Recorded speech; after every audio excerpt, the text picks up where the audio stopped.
ये जो नायलॉन मंडा की वजह से एक व्यक्ति का हाल हुआ है वो आपके फैमिली मेंबर के साथ किसी के साथ भी हो सकता है, जानना पड़ता है। तो कृपया करके नायलॉन मंडा का यूज मत कीजिए।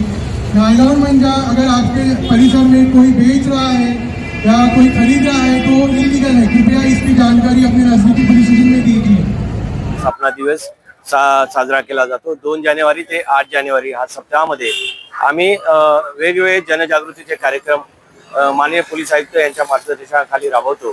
त्याचाच आज भाग म्हणून कालपासून आम्ही त्या सायबर पोलीस स्टेशनच्या माध्यमातून रेल्वे स्टेशन आणि संविधान चौक या ठिकाणी सायबर अवेअरनेस आणि नायलॉन मांजाच्या दुष्परिणामावर आम्ही रेल्वे स्टेशन आणि संविधान चौकात पथनाट्य आणि जनजागृती केली।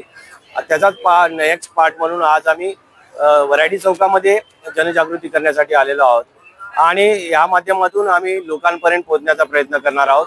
वेगवेगळ्या त्यामध्ये उपक्रम आहेत, जसं की ड्रग्सच्या दुष्परिणामाबाबत जनजागृती करणे, ट्रॅफिकच्या नियमाबाबत जनजागृती करणे आणि महिलांच्या सुरक्षिततेबाबत जनजागृती करणे हा त्याचाच पार्ट आहे।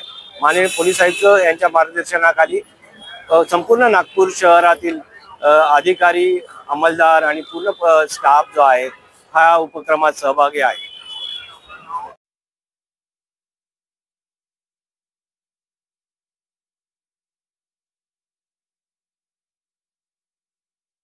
नमस्कार, मी नागपूर शहरातर्फे आहे आणि रवींद्र सिंगल साहेब आपले पोलीस कमिशनर साहेब त्यांची संकल्पना आहे की आपण नायलॉन मांजा आणि सायबर अवेअरनेस वर जनजागृती करावी। सर्वसामान्य नागरिकांपर्यंत ही सगळी गोष्ट पोहोचली पाहिजे, त्याच्याकरता आम्ही पटनाट्य तयार केलेले आहेत। आमचे सायबर अम्बॅसेडरनी एक छानसं पटनाट्य तयार करून आपल्याला जनजागृती करण्याचा प्रयत्न केला आहे।